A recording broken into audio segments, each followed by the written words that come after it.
Hello everyone. मैं हूँ किस्मत और आप सुन रहे हैं जुनूनी माफिया की तलब। तो चलिए स्टार्ट करते हैं। चैप्टर 16, आरोही का सिलेक्ट होना। बेंगलोर यूनिवर्सिटी, प्रिंसिपल खाबन में। प्रिंसिपल देशमुख अपने चेयर पर किसी मूर्ति की तरह बिना हिले डुले चुपचाप बैठे थे और उनके ठीक सामने एक बेहद आकर्षक आदमी जो किसी राजा की तरह उनके सामने बैठकर शिकार के कष्ट पर रहा था, जिसका रुतबा उसके पूरे शरीर से झलक रहा था और वो अपने कातिलाना डार्क लुक में प्रिंसिपल को देख रहा था। प्रिंसिपल देशमुख ने अटकते हुए कहा, मिस्टर रघुवंशी, जैसा आपने कहा है वैसा ही हो जाएगा, आप फिक्र मत करिए। प्रिंसिपल का इतना ही कहना था कि ये सुन सामने बैठे शैतान अपनी तीखी नजरें उठाकर प्रिंसिपल को अजीब तरीके से घूरने लगा। उसके ऐसे घूरने से प्रिंसिपल की तो हालत ख़राब हो गई। तभी उसके कानों में एक दमदार आवाज़ आई, और सर ने कभी फिक्र करना नहीं सीखा क्योंकि वो औरों को फिक्र देता है। रिशान की बात सुन प्रिंसिपल की बोलती बंद हो गई। उसे समझ ही नहीं आया कि वो आगे क्या बोले, कहीं वो कुछ गलत ना कह दे। इस डर से उसने कुछ ना बोलना ही बेहतर समझा।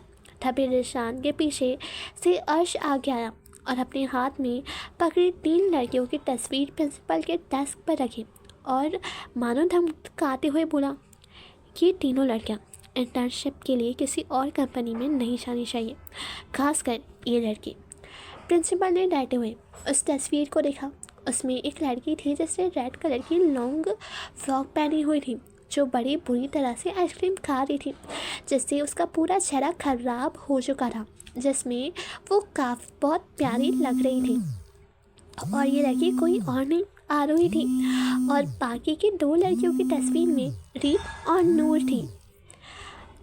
नूर थी। प्रिंसिपल ने उन दोनों की तस्वीर प्रिंसिपल ने आरोही की तस्वीर देखते हुए कहा, अरे ये बच्ची, ये तो सच में बहुत होनहार है, इसे तो कहीं भी जॉब मिल जाएगी, पर आप इसे अपनी इंडस्ट्रीज़ में क्यों लाना चाहते हैं। प्रिंसिपल अपने जवाब में रिशान की ओर देखने लगा तो रिशान ने हवा में धुआं उड़ाते हुए अपने कातिल नज़रों से प्रिंसिपल को घूरते हुए कहा, ये चीज़ें मैटर नहीं करती, बस जितना कहा है उतना हो जाना चाहिए, understand. Principal, sorry mister Raghuvanshi, हम आज ही अनाउंस करवा देते हैं, कल तक आपका काम हो जाएगा। रिशान, गुड। इतना कह वो शैतान अपने हाथों में पकड़े शिकार को नीचे फेंक अपने शूज़ से उसे मसलते हुए कुछ बेहद कातिल तरीके से मुस्कुराने लगा, जिसे देख अर्श के चेहरे पर एक छोटी सी मुस्कुराहट आ गई। वो इस बात से खुश है कि उसके शैतान बॉस की अंधेरी ज़िंदगी में कोई आ चुका है और वो लड़की उसके मालिक को बदल सकती है। अब ये वक्त बताने वाला था कि आरोही उसे बदल देगी या रिशान उस मासूम सी जान को अपनी दुनिया में शामिल कर कैद कर लेगा। वहीं दूसरी ओर आरोही नूर और रीत के साथ कॉलेज पहुंच चुकी थी। हैरानी की बात ये थी कि आज आरोही को ऐसा एहसास नहीं हुआ कि कोई उसका पीछा कर रहा है या उस पर कोई नज़र रख रहा है, जिसे महसूस कर आरोही कुछ हद तक शांत थी। आज कॉलेज में कुछ स्टूडेंट्स के लिए ज़रूरी अनाउंसमेंट होने वाली थी। इसी के कारण ना चाहते हुए भी आरोही को कॉलेज आना पड़ा, पर उसका किसी भी चीज़ में मन नहीं लग रहा था। रह कर बार बस उसे अपनी दीवानी से डर लग रहा था। वो नूर और रीत के साथ असेंबली हॉल में चली गई और काफ़ी स्टूडेंट्स पहले से ही आ चुके थे और कुछ आ रहे थे। वो तीनों भी दूसरे नंबर की लाइन के बेंच में जाकर बैठ गए। लाइन की बीच वाली बेंच पर जाकर बैठ गई। आरोही अब भी चुपचाप थी और नूर को बिल्कुल अच्छा नहीं लग रहा था। वो उसे कुछ कहती इससे पहले स्टेज पर प्रिंसिपल अपने हाथ में माइक लेकर आए तो सभी स्टूडेंट्स का ध्यान उनकी तरफ चला गया, जिस वजह से नूर आरोही से बात नहीं कर पाई। आरोही भी स्टेज की ओर देखने लगी। तब उसे ऐसा एहसास हुआ जैसे कोई उसे बेहद शिद्दत से घूर रहा है। आरोही ने झट से पीछे मुड़कर अपनी बेचैन नज़रों को हर तरफ घुमाया, पर वहाँ कोई नहीं था। आरोही को ना जाने अपने दिल में और बेचैनी होने लगी। तभी प्रिंसिपल ने माइक में कहा, good morning everyone, please attention and listen to me carefully. Principal की बात सुन सब उन्हें देखने लगे और आरोही ने भी अपना चेहरा घुमा लिया।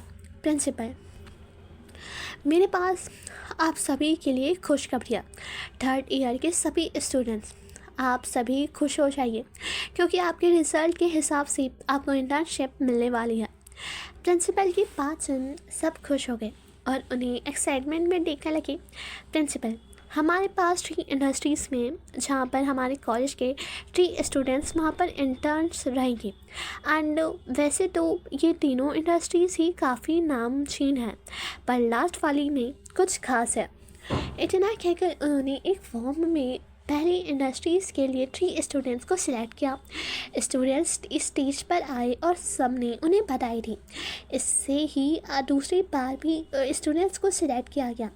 अब बारी थी लास्ट की 3rd इंडस्ट्रीज़ के लिए 3 स्टूडेंट को चुनने की। सभी लोग अपना दिल थामे बैठे हुए थे, पर आरोही को इन सब से कुछ ऐसे कोई ध्यान ही नहीं था। उसे ना जाने क्यों एक बेचैनी सी हो रही थी। वो बस अपना सर झुकाए नीचे बैठी थी कि तभी प्रिंसिपल ने कहा, 2 स्टूडेंट्स अब बड़ी लास्ट सबसे बड़ी इंडस्ट्रीज़ के स्टूडेंट को सिलेक्ट करने की। मैं आपको बताना चाहूँगा कि ये कंपनी इंडिया की ही नहीं, एशिया की भी टॉप नंबर 1 कंपनी है, जिसकी ब्रांचेस फॉरेन में भी फैली हुई है, जिसका नाम आप सब ने सुना ही होगा, RSR group of industries and company. ये नाम सुनते ही सब लोग खुश हो गए और आखिर कौन सा इस इंडस्ट्रीज़ में नहीं जाना चाहता था। सबका सपना था कि इस इंडस्ट्रीज़ में बस एक बार अपने कदम रखें और ये बड़ी सी अपॉर्चुनिटी उन्हें मिल सकती थी। इस आस में सभी ही भगवान से प्रार्थना करने लगे कि वो सिलेक्ट हो जाए। तभी प्रिंसिपल ने कहा, the name of 3rd students वो गो टू सिलेक्टेड इज रीत आहूजा। अपना नाम सुनते ही रीत उछल पड़ी। वो इतनी खुश हो गई कि वो अपनी खुशी को कंट्रोल ही नहीं कर पा रही थी। सब लोग उसे जलन से घूरने लगे। आरोही और नूर ने उसे देख हल्का सा मुस्कुराया। Principal, and the second one is Noor Sharma. अपना नाम सुनते ही नूर चौंक गई। मन ही मन तो वो भी विश कर रही थी कि वो सिलेक्ट हो जाए। खुशी उसके चेहरे से झलक रही थी। आरोही नूर के लिए बहुत खुश थी और वो बड़ी और उसने नूर को हक करा और बोली, Noor congrats, I am so happy for you my cutie. Noor, thank you मेरी जान। आरोही कहाँ जानती थी कि वो दोनों की खुशी का ज़रिया कोई और नहीं, वो खुद है, पर अभी वो इस बात से बिल्कुल बेखबर थी। तभी प्रिंसिपल ने एक पोज लिया और उसके बाद कहा, the name of the luckiest students who go to selected first is none other than is आरोही शाह। जैसे ही आरोही ने अपना नाम अनाउंस होते हुए सुना, वो हैरान हो गई। उसे यकीन नहीं हो रहा था कि वह सिलेक्ट हो चुकी है। बाकी सब उसे जलन की भावनाओं के साथ देख रहे थे, पर आरोही तो शॉक्ड में किसी मूर्ति की तरह खड़ी थी। नूर और रीत ने आरोही को अपने गले लगाया और बोली, रीत, वाओ आरो, हम तीनों एक ही साथ रहेंगे, वाओ। तभी प्रिंसिपल ने कहा, all 3 of you girls please come on the stage. Noor ने झट से आरोही का हाथ पकड़ा और वो तीनों स्टेज पर गए। प्रिंसिपल ने एक राहत की सांस ली। आखिरकार उन्होंने अपना काम कर ही दिया था। वो आगे बढ़े और माइक में बोले, so students, best of luck for your future and wish you all the best success, wish you all get success. एक बार फिर से हॉल में तालियों की शोर गूंजने लगा। आरवी को ये सब जैसे बस एक सपना सा लग रहा था। ऐसा नहीं था कि उसे अपनी काबिलियत पर भरोसा नहीं था, पर ये सब इतनी जल्दी हो गया था कि उसे कुछ सोचने समझने का मौका नहीं मिला था। पर जैसे ही अपने सामने लोगों की तालियां बजते हुए देखा, उसके चेहरे पर एक छोटी सी मुस्कान आ गई। असेंबली हॉल में काफ़ी शोर हो रहा था। आरोही स्टेज पर खड़ी मुस्कुराहट लेकर सबको देख रही थी। बहुत सारे लोग थे जो उसे देख रहे थे, पर तभी उसे एहसास हुआ जैसे दो चिड़िया आके सबसे हटके उसे घूर रही है। आरोही ने अपनी नज़रें चारों तरफ दौड़ाई कि तभी उसे अपने सामने असेंबली हॉल के बड़ी से गेट पर एक आकर्षक आदमी की काली आकृति दिखी, जिसे देख ना जाने क्यों आरोही को घबराहट होने लगी। उसका दिल तेज तेज धड़कने लगा।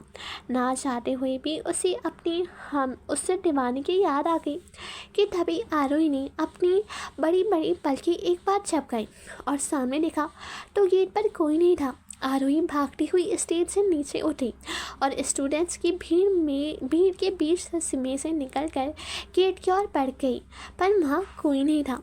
आरोही की बेचैनी और बढ़ने लगी। उसने अपने सीने पर हाथ रखा।